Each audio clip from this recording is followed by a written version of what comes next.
Yo, what is going on? We're back with another video, this time out of the gun normal formation, looking at the play that's very popular. See a lot of people run it, and the play is called Y Sail. Here we're looking at gun normal, and at the end of the video, I've mixed in some gun Y flex, same play. Now, a lot of people that run Y Sail, they just sit in the pocket and make the reads, and there's absolutely nothing wrong with that. For me, the way that I like to run it is actually kind of old school style and roll out immediately. Now, what this is going to do is it's going to bring down zones and it's going to allow us to make the reads better. For example, if there happens to be a cover 2 flat there, we don't need to worry about it jumping the route that we're throwing to, and I just find that the vision is better. So the setup that we're going to use is we're going to put triangle on a slant route.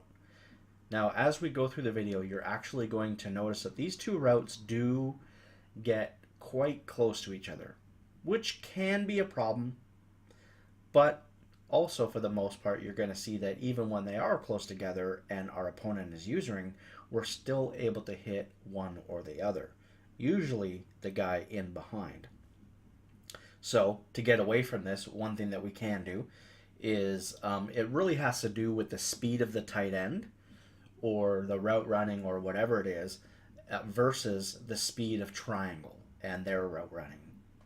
So if you have a really good tight end, I wouldn't worry about it that much. But if your tight end is not very good and you've got a star receiver at triangle and the star receiver is the guy at triangle, that's what I want because square is our last read all the time. Then you might be a little concerned. So you can put triangle on an in route, or you can streak triangle and slant square, but then it takes away the last read of square. So those are the options that you have. And as you can see here, our first read is going to be R1. We're always looking to the flat first as we roll out, and we're going to chuck it to him if we can. And just as we roll out, I probably will not really pause that much here again. Virgil Green, as you can see, he's not the best tight end. So see how triangle is really making up ground and that becomes really close. Everybody's covered here except for the fact that the tight end is in behind. He's using the guy he should be using, but we do have that guy for the throw, and that's what I like about it. It's very deceptive. Unfortunately, I'm facing a lot of D-line users throughout this video, which I can't really help, but it is what it is. I really hate that. I really hate when guys on slant routes and you roll out and they stop mid-route. It really kind of drives me nuts. So that's another thing that you'll have to be a little wary of. It can help you, like if they kind of sit down, it can help you, but you have to be right on target. If you don't throw it right away when they sit down, you're going to be in trouble because they're going to move further as you set your feet and try to throw the ball. So just a little bit of a tip. So this is basically the play. I love the gun normal, especially if you are in a CFM. Just this play and PA deep outs are fantastic. They go great with each other. This play against cover 2 I like because it's a flat and a corner, and then the streak pulls down like a cloud flat. See, as you can see right here, and then we've got the slant as the other read, and then square in behind as the final read. Now, if they're sending pressure off the right edge, then the rollout is not going to be something that you're going to do right away. See that cover 2 flat? We can kind of manipulate that a little bit by rolling out immediately. If they send that right pressure, then you might just want to recognize that right away and then just drop back and run the play normally. See, again, he's got a flat there and we're able to hit the guy in behind. Again, another flat, and we're rolling out and we're just hitting either triangle or X. Like I said, a lot of people do run this, and here's where we get into the last resort read to square. Now here, just one example of running it flipped, something that you can do. Quick snap your opponent. There's only one adjustment, which is putting triangle on a slant. Here we put triangle on an in route. Now we're running it from the Y flex formation.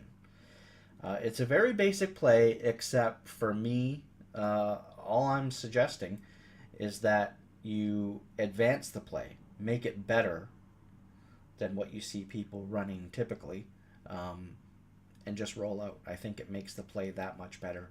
If nothing's open or you see that you have room, don't risk a throw. I mean, especially in this year's game where people can drop it and you can have, I guess, bad passes, even though you're going to be on target on this play pretty much always. But take the yards if you roll out, and especially if you have a fast quarterback, just take the yards with your running back, and that's further going to make them, maybe put a spy out there or something like that, help your run game a little bit. See, here's an example where we didn't want to roll out because we would have been running into the pressure. And actually, you know what? I'm going to do this here real quick. So this is the other example that I was talking about, by putting triangle on a streak and then slanting the outside guy. This ensures that the two routes are not going to run into each other. That is, if you have that problem. If you don't have that problem, then it's no big deal.